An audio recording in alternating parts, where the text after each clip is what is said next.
Madokachere mabuja akanaka tauya nadzo dzanyasi zuva rechitatu mumwedzi waGumiguru. Mufana waRobert Mugabe iye Robert Mugabe Junior nyasi apuwa bhero mhanduwe romadhora 300. Zvatoshamisa, anga akaisiwa hachecheni mumanja asi akapfekera mbasha mhanduwe dzindino mazita oParamount unonhadziwa mawekisitukuye. Pakanyangara rekai tione kuti ichapera sei. Hanzi achabenuka zuva rechi22 mumwedzi uno watiri. Ipapa pokare kwai kuri kutsvakiwa Christopher Muchechemera pokare naNyasha Nyambuya kuti vauye vabatiwe nemapurisa. Kwai vari kutsvakiwa noZimbabwe Anti-Corruption Commission kuti wakagoita mutsepwede yokuba mari kwawangoishanda kuNet 1. Rekai tigoona kuti vachabatiwa chere kana kuti zviri kuenda nokupi. Energy Mutodi nyasi anga ari beEnergy mhanduwe yokureketa andoburitsa tsamba achiti sori Gwamatanga ndandiri boziva kuti kwai ndiri kutadzira kwai ndazofonerana naye tikareketa pafoni. Haiwa ndichadaba kupfuurira mberi nekuti tiribe umbowo hwezvinhu zvandagoreketa kuti agoita wakomana. Nyaya dzouori dzidzi. Hino kana aribe kupfumbisiwawo kaamari, rekai tione kuti achareketa chere kana kuti zvinenge zvichienda nopapi. Apa akanga ari kutopusha ndiye Energy, ari kutopusha kuti Gwamatanga ngaadedziwe kudare reparamende kuti akone kugopindura mibvunzo yokuti zviri kutekaira sei zvomari zvaari kunzi akaita wakomana. Nokutoti Energy agotoreketa kutoti wanana Bitumen nevamwe vari kuita mabasa ehurumende vari kutobhadhara mari kuna iye Gwamatanga kutobhadhara musho chaiwo kuti basa riitike zviitikaire. Wakomana, rekai tirambe tichiona. Ipapa kudare dzimhosva kuHwange kwanga kwakanaka kuino vanhu venharaunda vachitsigirana nevabiya avo 5 vari kumira kurwisana kuti vaChina varege kugotora dhamu nzvimbo yese kuriita ravo. VaChina vanga vatouya vakatoti dhamu riti taritora. Wakomana kunochemberedzi 5 aiwa dzakaita tuzvinhu dzikamira. Mapurisa akumbodzisunga nokudii. Ndozvaita kuti vaende kumadhara dzimhosva asi tiri kuramba tichitenda nekuti dhamu riri ragovakiwa kuma1970 vaChina varibe kurota kuti vachauya ino. Kunorekai tione kuti zvichapera sei. Dai kwedu buja kuno vanhu vakadari zvingadai zviri kuchinja kaamhanduwe. Kuno zvinoita kurwadza kwedu ndisu vanhu vaya vakatanda kutsipikiwa zvisvinu chaizvo zvinoita kuti titadze kana kusimudza musoro.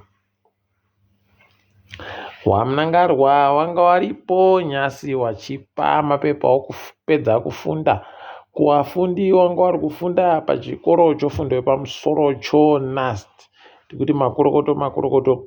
Mubiya waMunangarwa Busisa Moyo anga aripo ipapo achipuwa remekedzo rwokunge munhu ano PhD honorary doctorate pachirungu. Rekai tione, unotoshamisika kutozviti ndini dhokota. Ko kwedu vanozviita izvozvo vaZimbabwe. Hino rekai tirambe takaringa. Kwaiva Munangarwa wafunga kuti vape masavhira avo basa rokuisa pombi dzomvura dzinotanga dzajusiwa kunge magetsi. Pakanyangara apa rekai tione kuti vanoipedza sei nyaya yacho asi pari kuningisika zvisvinu ipapa. Pachatoita kuti vanhu vazhinji vakone kutadza kana kurarama. Pokare vanoringa nezvomutemo vari kuti ivo zviri kureketiwa nehurumende zvisvinu bano kutoti mubumbiro romutemo rinorambidza izvozvo kuti vanhu vanzi vanojusa mvura.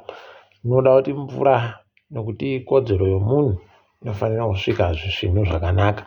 Pokare vakuru veguta reHarare vari kuunza bamvurayo. Kunorekai tione kuti zvichapera sei.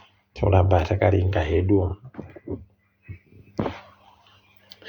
Tirimo mumatunhu imomo wakomana Mabharani mukuru kunzvimbo yoBulawayo iye Christopher Dube agototi aiwa inini ndichada kuti ndibude basa izvezvi, ndakutoda kubuda basa mumwedzi ndane makore 40. Madhuwe zvakaoma, moti zviri kumusoro kuchete, nokudzasi zvatodzikawo izvozvo zvaakutorwadza ipapa. Tikaiti zvione kuti zvinopera sei. IMF wagototi hurumende tinyepei kamuturi nxube tinyepe kuti muda kuita sei pakubisa kwenyu $, kuti munyika menyu rega kugosenza muri kuzvironga sei, muda kuti zvizodii. Rekai tione kuti wachazvitekedza sei ipapo. Ticharamba zvedu takaringa, tinenge tichinyepana mabujamu. Hurumende yarohwa manjano vazhinji payaita zvayareketa zvokuti wachaita kuti wari kuda kuita vakoti wanzi basi anofanira akanyora kabodzi, wakundoti aiwa nyange ukanyora ka10 mhanduwe kuti ubude nemapepa ako 5 zvidzidzo zvako 5 zveorevhuro, aiwa paribe nyaya ipapo. Ita hako uye kabodzi nokutoti aiwa wakundopinda chatiri kundoda kuti aite 5 kana zvese zviri kuringana, aiwa wokupinda hako machena. Tikaitione kuti zvinoperera kupi. Apa Brian Bennett mufanayo ari kubanhamba bhora rekiriketi mhanduwe zvisvinu. Mwedzi watabva ndiye munhu anga akaita kubanha bhora riya akaita mhanyo yakawanditsa kupfuura vamwe wese pasi rese. Aiwa munozoda zvakanaka zvakapfuura ipapa. Tikaitione mhanduwe kuti zvinodini. Uko SRC yaramba ikati eyo imimiwo National Association yeAthletics itai zvamuri kuita zvenyu mega, mugorekai kuti pinza ipapo nokuti isu tiri boureketa zvamakati ndisu takareketa izvozvo. Idina yawe. Rekai tirambe tichiona kuti vanoipedza sei nyaya yacho. Toringa dziri kuitika pasi rese. Nyasi uno wakomana kuSouth Africa kwaino mapurisa takutotumira mapurisa 5 ukuti waende koferefeta kuti nhati mutetwa akapfa sei, zvakatekaira sei. Rekai tigoramba tichiona, tinenge tichiondokunyepai. Iyo ANC kwai muzinda wayo uno dzimwe nzvimbo waakuda kutengesiwa mhanduwe kuti watande waboya mari yavari kukwereta kukambani inonzi Ezulweni.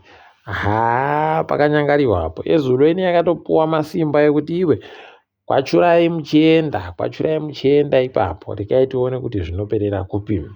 Dare guruguru munyika yeSouth Africa harohwa manjano vazhinji, vamwe vachiti aiwa kodzero dzevanhu dzakasimba dzakanaka, nokutoti izvezvi kureketa kuno vanhu vakuru vari kunzvimbo iyo yoJoburg Midrand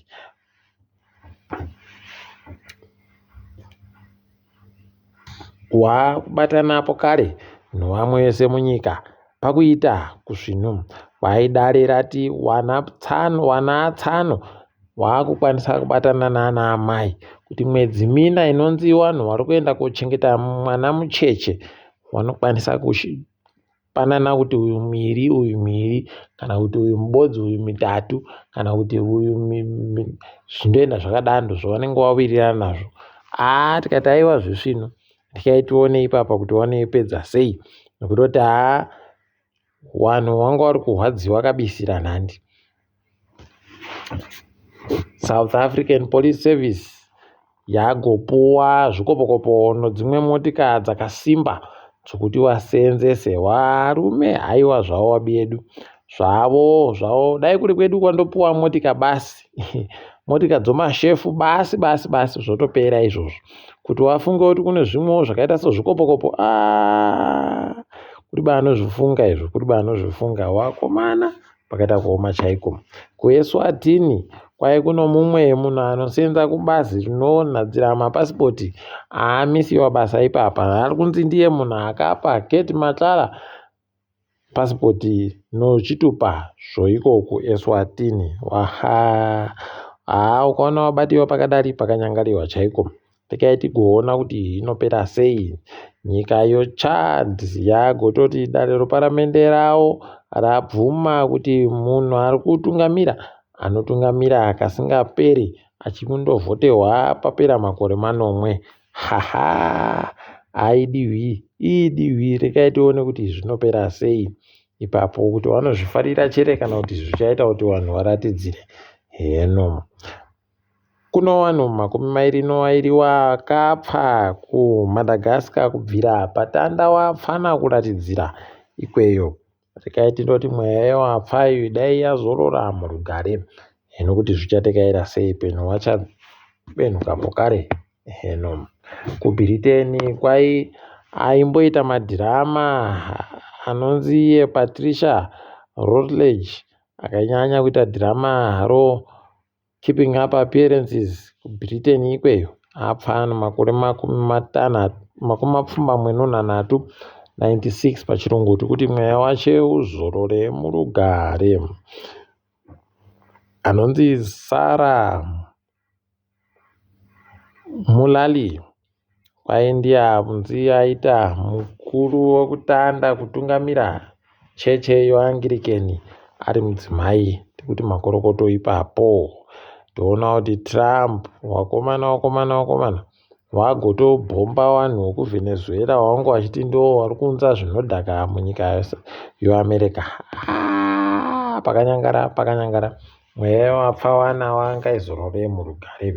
Ipapa kugumisira ichangopinda ichiri kupisa anonzi Diddy Combs, aiwa kwaiakombiwa pai hanzi makore 4 mujere. Vanhu vahwadziwa fani vakati nhambera mari yakanaka inoita kuti ureke kugokwechemedziwa makore masvinu chaiwo akawanda.